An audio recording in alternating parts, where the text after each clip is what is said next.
There are many powerful and iconic gods and goddesses in Greek mythology, but sadly they tend to hog the limelight, and stories of the lesser gods and deities are sometimes swept under the rug and almost forgotten. A good example of this is Pan, the god of the wild. He frequently features in literature and artwork, but he is not considered one of the major gods of ancient Greece.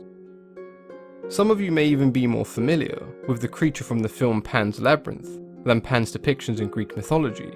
Although the creature in the movie is not Pan, their appearances are similar. It could be Pan's association with nature and wildlife that caused his appearance to differ from the other gods. His upper body was just like that of a man, but he also had the lower half of a goat, along with horns, a combination that we've now come to refer to as a faun. There are many who consider Pan to be one of the oldest gods in Greek mythology. His association with nature, wooded areas and pasture lands is where his name is derived from. Pan was first worshipped in the rustic rural areas, far from the large populated cities, meaning that there were no large temples or monuments built to worship him. The worship of Pan instead took place in nature, commonly in caves and grottos, with his most avid followers being shepherds and hunters. It was pretty commonplace for shepherds and herdsmen to sacrifice a portion of their cattle in the name of Pan.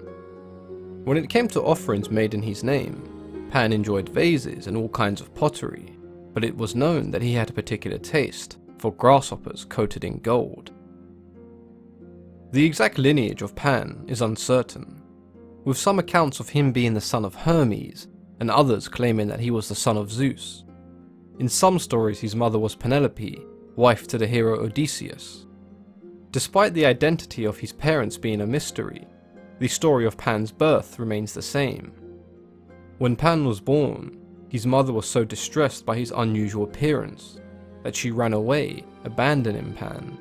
He was later found and taken to Mount Olympus, where he would become a favourite of the gods.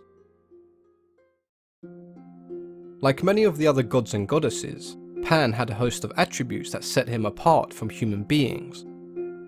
He was capable of running long distances in a short period of time without suffering fatigue, and in some accounts he could even teleport himself to Mount Olympus and back. He also possessed immense strength and was immortal. Pan is quite often depicted as having a playful and almost trickster-like sense of humour, and that coupled with his ability to transform objects into different forms meant that he would often entertain himself with mischievous schemes and plans. When he wasn't up to no good, Pan would spend the rest of his time chasing the nymphs through the forest, attempting to seduce them. They would often flee because of his unconventional appearance, and in many of the old stories Pan was considered to be rather ugly. There is a story about a particular wood nymph that Pan took a liking to because she was the most beautiful in all the forest. She rejected all of Pan's advances and took refuge amongst her sisters, who transformed her into a reed. Unsure which reed she had been transformed into, Pan took a handful of them, each of differing size, and joined them together. He began to blow, producing a melody that captivated all around him, and thus the Pan flute was created, forever named after its creator. He was considered to have an affinity for music, and was often shown alongside his instrument. Pan was a frequent companion to Dionysus, the god of wine. With wine and music going hand in hand, these two were essentially ancient drinking buddies.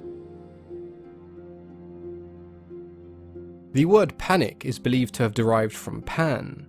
His menacing voice frightened anyone who was unfortunate enough to stumble upon him. There is a tale of war where a horde of giants marched upon Mount Olympus and the gods. It is said that Pan's shout was so overwhelming that when they heard it, the giants began to panic and flee, aiding the gods in their eventual victory. Over the years, Pan has been a symbol of nature and the wild, the ancient mystery of the forest. He shows no interest in accumulating power like many of the other gods. Instead, he is a free-spirited individual, boisterous and lustful, and he'd rather partake in activities that we expect from humans, listening to music, drinking wine, and just having a good time.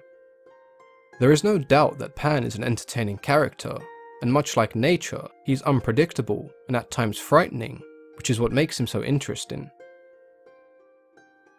I hope you guys enjoyed today's video. If you did, then please go ahead and give it a like, as it helps a lot. But as always, I've been your host, Mythology and Fiction Explained, wishing everyone a happy holiday.